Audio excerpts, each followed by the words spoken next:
मैं doctor Pankaj Kumar Mishra, associate professor, Sanskrit विभाग, Saint Stephen's college, एक बार फिर से आप लोगों के सामने उपस्थित हूं भाषा विज्ञान की श्रृंखला को लेकर। मित्रों, इससे पहले हम लोगों ने भाषा विज्ञान के विविध स्वरूप को जाना। भाषा किसे कहते हैं,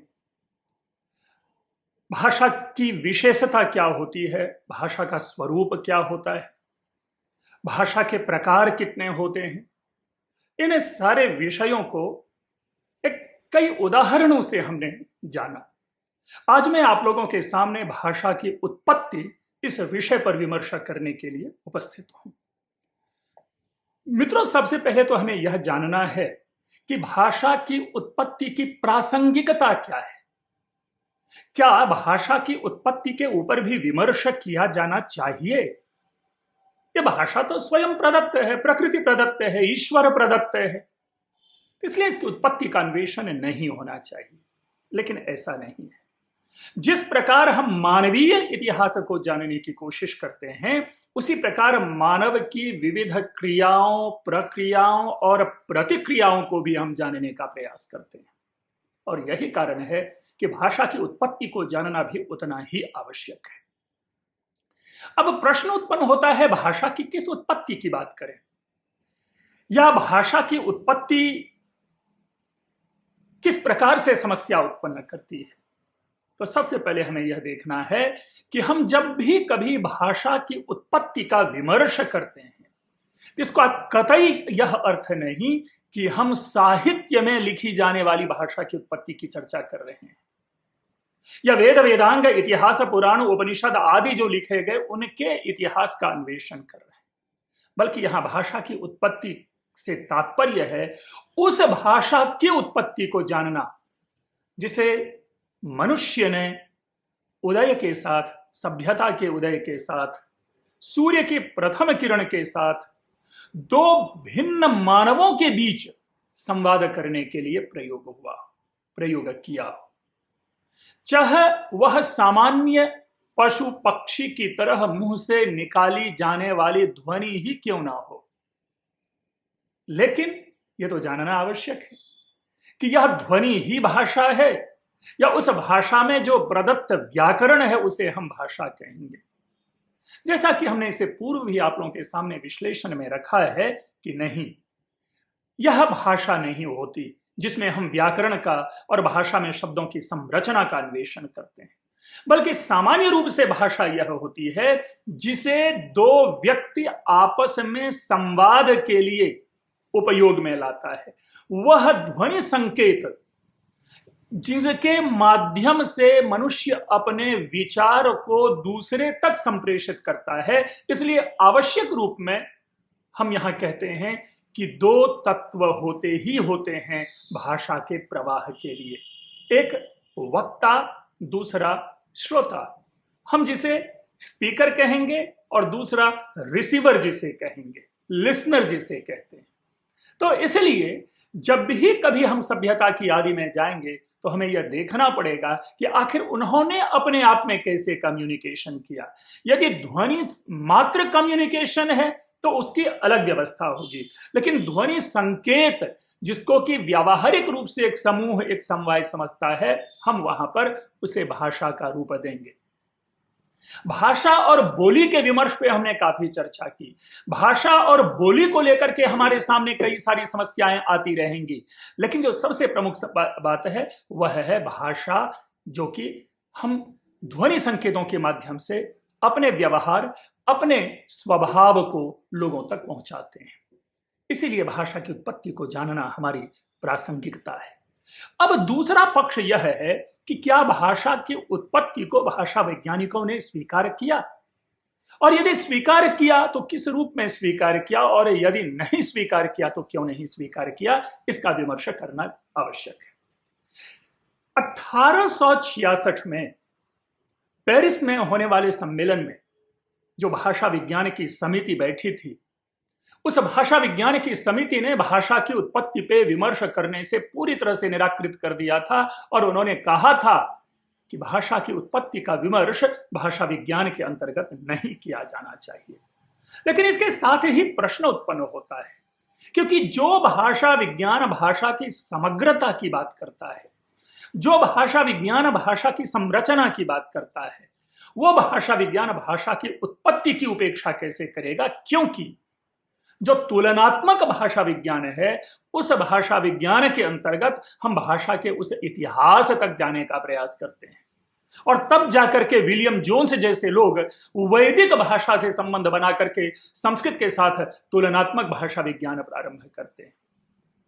इसीलिए पेरिस के उस संसद ने भाषा की उत्पत्ति के विषय में जो भी टिप्पणी की हो, लेकिन आधुनिक चिंतकों को यह चाहिए कि जिस प्रकार भाषा के अन्य तत्वों के विश्लेषण को भाषा विज्ञान का अंग समझते हैं, उसी प्रकार भाषा की उत्पत्ति को भी भाषा विज्ञान का अंग समझा ही जाना चाहिए। और कदाचित यही कारण है कि भारतवर्ष के जितने भी विश्वविद्यालय हैं जहां पर भाषा विज्ञान पढ़ाया जाता है, उसमें भाषा की उत्पत्ति भी उस पाठ्यक्रम का एक अंग है। तो मित्रों, हम प्रारंभ करते हैं भाषा विज्ञान के इसी उत्पत्ति के जानने के विविध पक्ष को, विविध विधा को, विविध प्रक्रिया को, विविध प्रविधि को, और इन समस्त के साथ जो यथा समय भाषा वैज्ञानिकों के द्वारा भाषा की उत्पत्ति के लिए जो दिए जाने वाले सिद्धांत हैं, उन सिद्धांतों को। मित्रों, इन प्रविधियों के साथ हम भाषा वैज्ञानिकों के मेजर कंसर्न को भी समझें कि वो क्यों नहीं भाषा की उत्पत्ति को इसके अंतर्गत लाने की कोशिश करता है।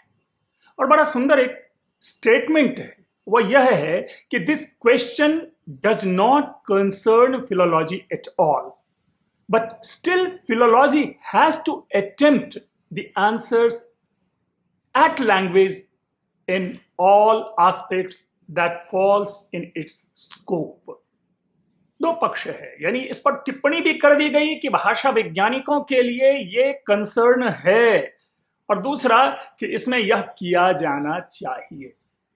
मित्रों, इसके साथ एक सबसे बड़ी बात, एक नई बात यह है कि हम उस प्रविधि को समझें। भाषा वैज्ञानिक भाषा की उत्पत्ति के लिए दो प्रकार की प्रविधियों का उल्लेख करते हैं, और वो प्रविधि है परोक्ष मार्ग और प्रत्यक्ष मार्ग, या यूं कहें, इसी को क्रम में लें, प्रत्यक्ष मार्ग जिसको कि डिडक्टिव मेथड कहते हैं, और परोक्ष मार्ग जिसे कि इंडक्टिव मेथड कहते हैं।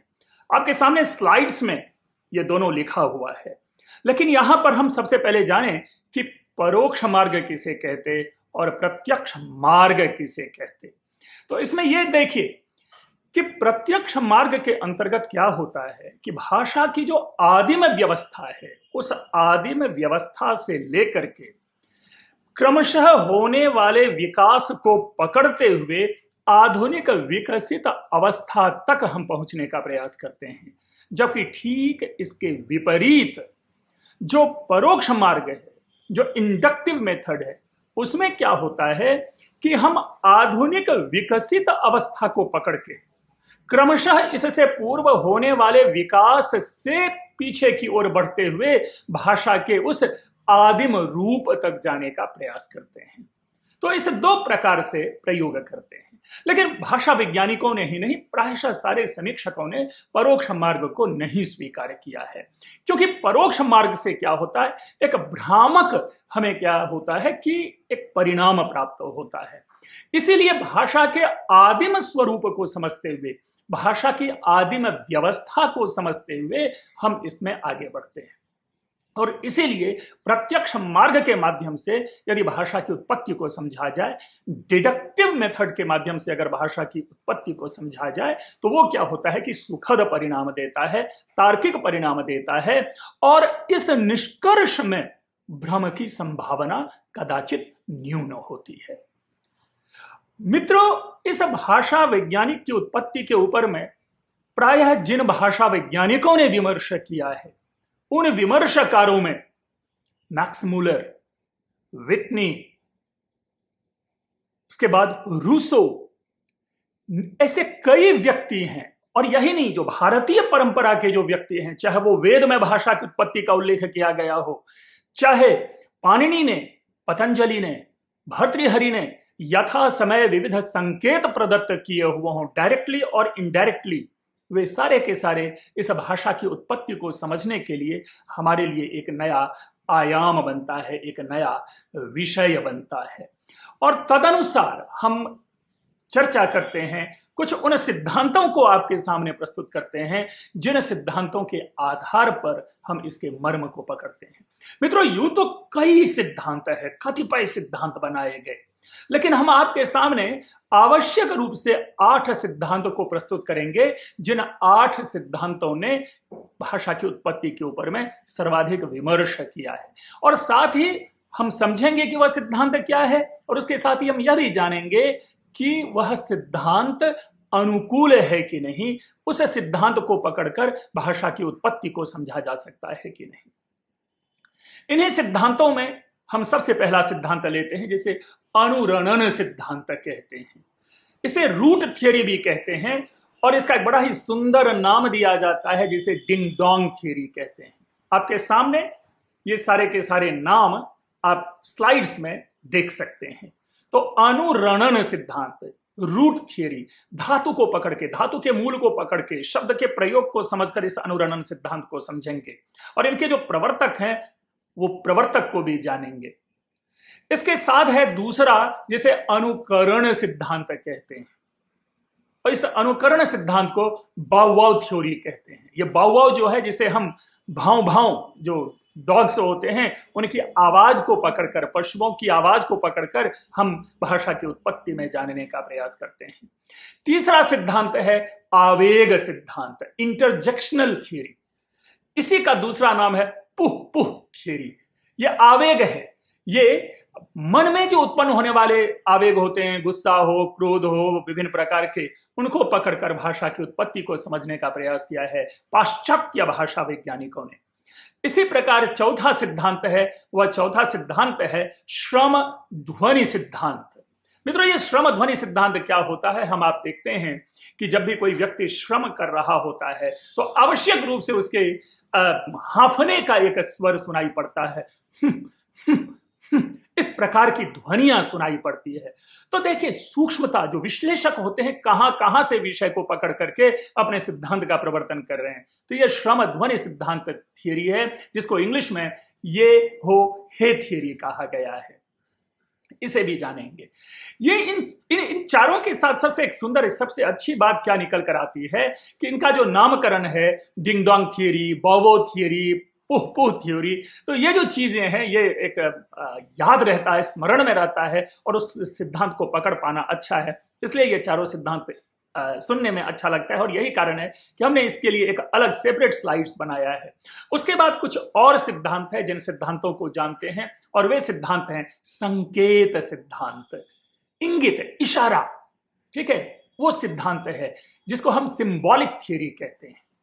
दूसरा है इंगित सिद्धांत, संकेत सिद्धांत, जिसमें प्रतीक को हम पकड़ते हैं, कही जाने वाले बातों के प्रतीक को पकड़ते हैं, इसलिए इसको सिंबॉलिक थ्योरी है। जो इंगित थ्योरी है उसमें इशारों को, हमारे हाथों के इशारे होते हैं, भवों से इशारे होते हैं, मुंह से इशारे होते हैं, आंखों से इशारे होते हैं, उनको भी जानेंगे। तो ये इंगित सिद्धांत है जिसको कि कहा जाता है जेस्चरल थ्योरी।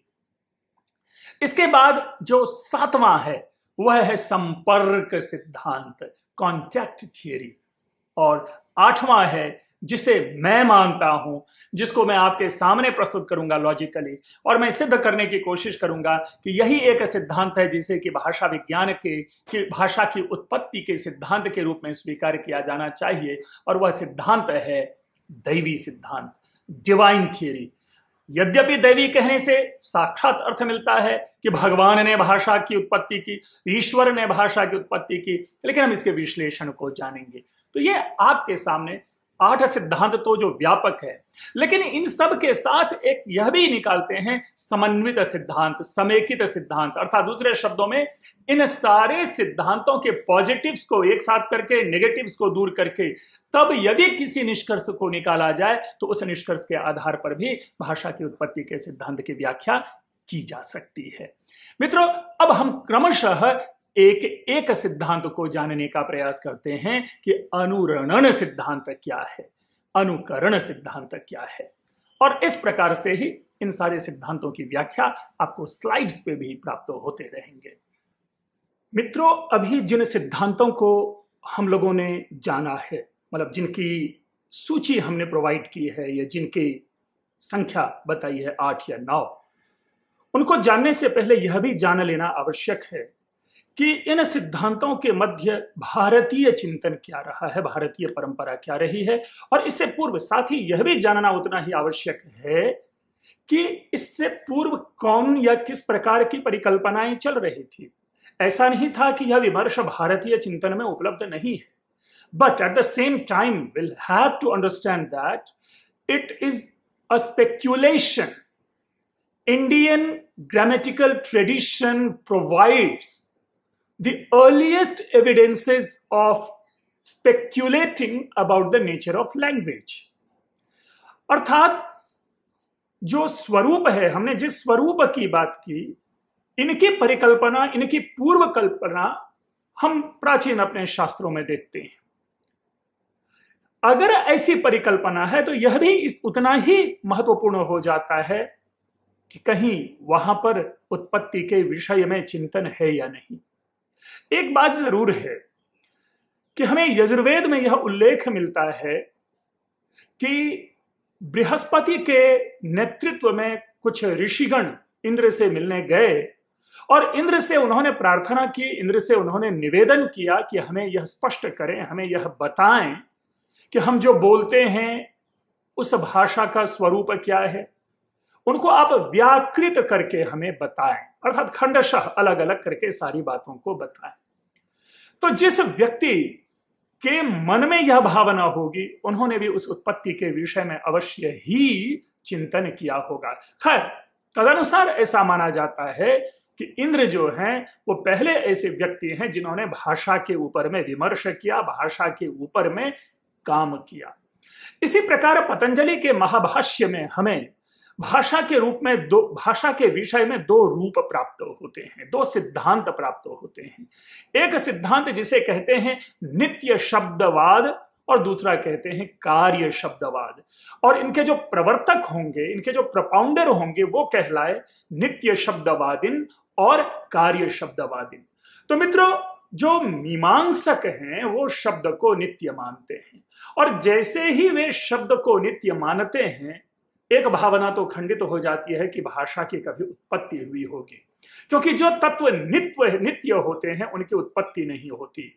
और चूंकि शब्द नित्य है और शब्दों से भाषा का निर्माण होता है, शब्द ही भाषा में व्यवहृत होते हैं, तो भाषा भी नित्य ही मानना पड़ेगा हमें। तो इस प्रकार जो शब्द नित्यवादी मीमांसक हैं वे ऐसा मानते हैं कि भाषा की उत्पत्ति नहीं हुई, भाषा भी नित्य है।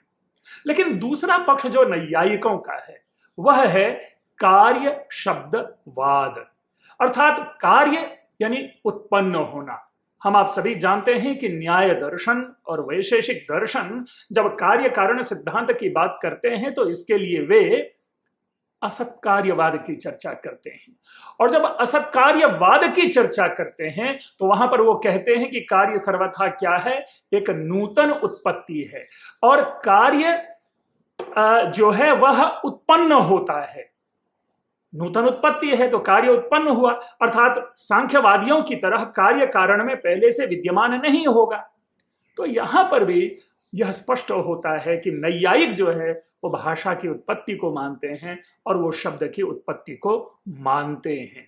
तो इसलिए जो हमने कहा कि भारतीय चिंतन में 2 रूप हैं। एक रूप भाषा की उत्पत्ति को, एक चिंतन भाषा की उत्पत्ति को नहीं मानता, और दूसरा चिंतन स्पष्ट रूप से कहता है कि भाषा की उत्पत्ति हुई।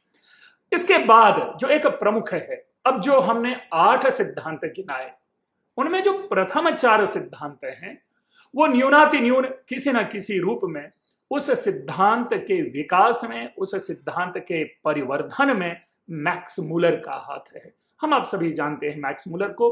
मैक्स मूलर एक इंडोलॉजिस्ट थे जिन्होंने भारतीय शास्त्रों के पुनरुद्धार का प्रयास किया और जिन्होंने भारतीय जो चिंतन है उनका साक्षात्कार विश्व के साथ करवाया। तो खैर, इन चिंतनों में, इन सिद्धांतों में पहला सिद्धांत है अनुरणन सिद्धांत। इस अनुरणन सिद्धांत को रूट थियरी कहते हैं। इस अनुरणन सिद्धांत को पैथोजेनिक थियरी कहते हैं और इस अनुरणन सिद्धांत को नेविस्टिक थियरी कहते हैं। लेकिन इसके साथ साथ इस सिद्धांत के लिए जो सबसे प्रसिद्ध शब्द प्रयोग में आता है वह है डिंग डोंग थियरी। अब यह होता क्या है, इसके विषय में हम जाने। सबसे पहले तो यह जाने कि इसके जो प्रवर्तक थे वे प्लेटो थे। बाद में जर्मन विद्वान हेज और मैक्स मुलर ने इसे व्यवस्थित रूप दिया। अर्थात प्लेटो ने जिस बात को अवांतर रूप से समझाने का प्रयास किया था, उन्हीं बातों को, उसी सिद्धांत को हेज और मैक्स मुलर ने व्याख्यायित करके, व्यवस्थित करके लोगों के सामने एक सिद्धांत के रूप में प्रस्तुत किया। तदनुसार उन्होंने कहा कि भाषा जो है वो मनुष्य की स्वाभाविक प्रवृत्ति है, स्वाभाविक प्रतिभा है। लेकिन यह प्रतिभा बनी कैसे, कैसे उत्पन्न हुई, तो बड़ा अच्छा एक स्टेटमेंट हमें मिलता है, जो स्टेटमेंट इस प्रकार का है कि there is some mystic harmony between sound and sense, and hence on seeing a particular subject the primitive man is so affected that they utters the corresponding words like zaz, like dazzling, like zigzag। अब इसका क्या मतलब हुआ? देखिए, मनुष्य अपने वातावरण में बहुत सारी चीजों को देखता है।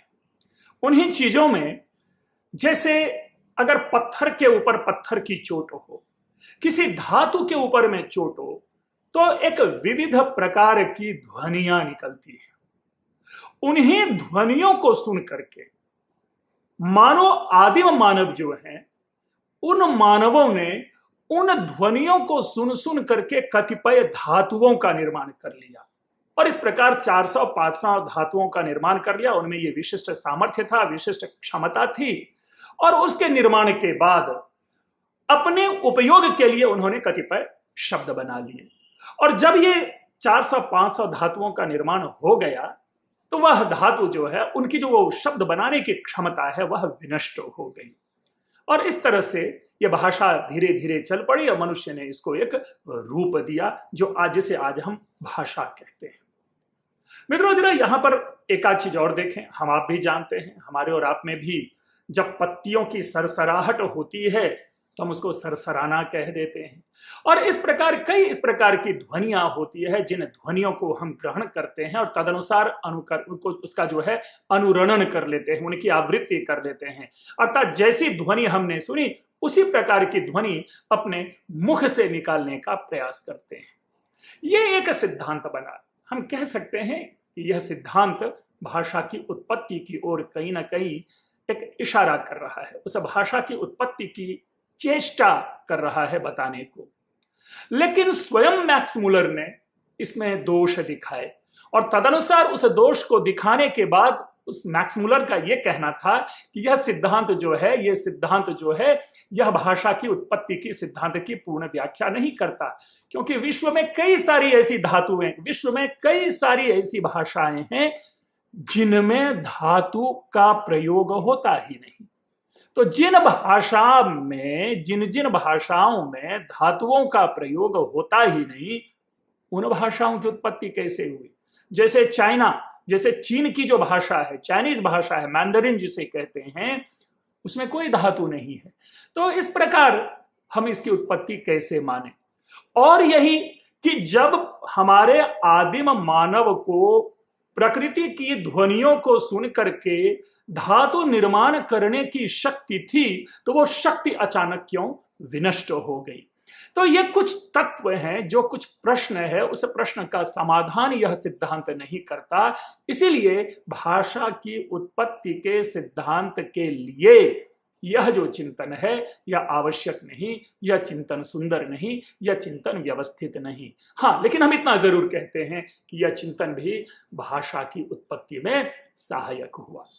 उसके बाद दूसरा चिंतन है अनुकरण सिद्धांत। ऑल्दो इंग्लिश में हम अनुकरण के लिए इमिटेशन नाम लेते हैं, लेकिन यहां पर बड़ा अच्छा नाम है बाउ वाउ थियरी। यह भी नाम दिया हुआ है मैक्स मुलर का। हालांकि इन्होंने मजाक उड़ाने के लिए यह नाम दिया था, लेकिन यह नाम काफी प्रचलित हो गया। इस सिद्धांत के जो समर्थक हैं वे विटनी हैं पॉल हैं, हर्डर हैं, और जैसा हमने कहा कि मैक्स मुलर ने इसे व्यवस्थित रूप दिया है। इसके लिए एक शब्द प्रयोग किया जाता है, वो शब्द है ओनोमैटोपोएटिक। ओनोमैटोपोएटिक अर्थात हम किसी ध्वनि को सुनकर के उस ध्वनि को पुनः रिपीट करते हैं। प्रतिध्वनि शब्द जो है यही है। इंग्लिश में इसको इकोइक भी कहते हैं, अर्थात प्रतिध्वनि के आधार पर शब्द का निर्माण करना। मित्रों, यास्क ने निरुक्त में एक जगह स्पष्ट निर्देश दिया है कि हम जितने भी पक्षियों के जो हम नामकरण हमने किया है, वो उनकी ध्वनियों, वो जो अपने मुंह से शब्द निकालते हैं, अपने मुंह से जो वो ध्वनियां निकालती हैं, उन ध्वनियों के आधार पर हमने उन पक्षियों का नामकरण किया है। और तदनुसार उनके लिए उन्होंने एक शब्द भी प्रयोग किया है, शब्दानुकृति। ध्वनि के अनुकरण को लेकर के यदि आप कुछ शब्दों के ऊपर में चिंतन करें तो उन ध्वनियों के आधार पर ही उन पशुओं और उन प्राणियों में की आप पहचान कर पाएंगे, अभिज्ञान कर पाएंगे। जैसे मेढक के लिए दरदुरायते, आपने वाक्य पढ़ा होगा। काक, काव काव करने से हमने काक शब्द बनाया, कोकिल शब्द बनाया। निर्झर, झरझर झरझर करके जो ध्वनियां बहती हैं, इसलिए उसको हमने निर्झर और झरना कहा। भर भर, कोई चीज टूट करके भर भर भर करके आवाज के साथ गिर पड़ती है तो उसके लिए हमने भर भर शब्द बना लिया। पानी जब टपकता है तो उसे हमने टपकना शब्द बना लिया, मिमियाना शब्द बनाया। इसी तरह से गरजना, दहाड़ना, हिनहिनाना, घोड़े का हिनहिनाना, ऐसे कतिपय शब्दों का हम लोगों ने निर्माण कर लिया। तो यह अनुकरण सिद्धांत यही है। अनुकरण में और अनुरणन में अंतर यह है कि अनुरणन में जड़ तत्वों की ध्वनियों का अनुकरण करते हैं और अनुकरण में हम लोग चेतन तत्वों का अनुकरण करते हैं। और इस प्रकार से यह अनुकरण सिद्धांत के आधार पर भाषा की उत्पत्ति दिखाई जाती है। ऐसा नहीं है मित्रों, हमें ऐसा नहीं लगता कि जब चिड़िया आदि ने किसी का अनुकरण नहीं किया, पशु पक्षी आदि ने अपने शब्द निकालने के लिए, ध्वनि निकालने के लिए अनुकरण नहीं किया, तो मनुष्य जो कि बुद्धिजीवी होते हैं, वे कैसे चिड़िया की ध्वनि का अनुकरण करके अपनी ध्वनि निकालेंगे? यानी इस दृष्टि से तो हम पशु पक्षी से भी निकृष्ट हो गए, मानव पशु पक्षी से भी निकृष्ट हो गया। इसलिए यह सिद्धांत जो है, यह सिद्धांत तार्किक नहीं है और विद्वानों ने इस सिद्धांत को नहीं अपनाया, इस सिद्धांत को स्वीकार नहीं किया। तदनुसार हम इसमें यह भी कह सकते हैं कि और भी कतिपय दोष हैं, क्योंकि पहले ही हमने एक पंक्ति शुरू की कि मनुष्य जो भाषा जो है वो मनुष्य की स्वाभाविक प्रतिभा है और स्वाभाविक प्रतिभा जो है वो अंतःस्फुरण से निकलती है। अस्तु, हमने अनुकरण सिद्धांत, अनुरणन सिद्धांत और कुछ जो हमने यजुर्वेद के उदाहरण के आधार पर यह स्पष्ट करने का प्रयास किया कि मनुष्य ने किस प्रकार अपने जीवन में शब्दों को अपनाया, शब्दों की सृष्टि की होगी। शब्द की सृष्टि के लिए यह सिद्धांत तो अनुकूल है, ग्राह्य है, लेकिन भाषा की उत्पत्ति की दृष्टि से यह सिद्धांत योग्य नहीं है। हाँ, एक जरूर है कि नैयायिक ये जरूर कहते हैं कि भाषा की उत्पत्ति हुई। अस्तु मित्रों, हम लोग अपने आगे इस सिद्धांत को इसी ऊर्जा के साथ जानेंगे, इसी ऊर्जा के साथ समझने का प्रयास करेंगे और तदनुसार हम इस निष्कर्ष पर पहुंचेंगे कि भाषा की उत्पत्ति के लिए कौन से सिद्धांत सर्वाधिक अनुकरणीय है और सर्वाधिक योग्य है। आप लोगों ने ध्यानपूर्वक सुना, आप लोगों का बहुत बहुत धन्यवाद।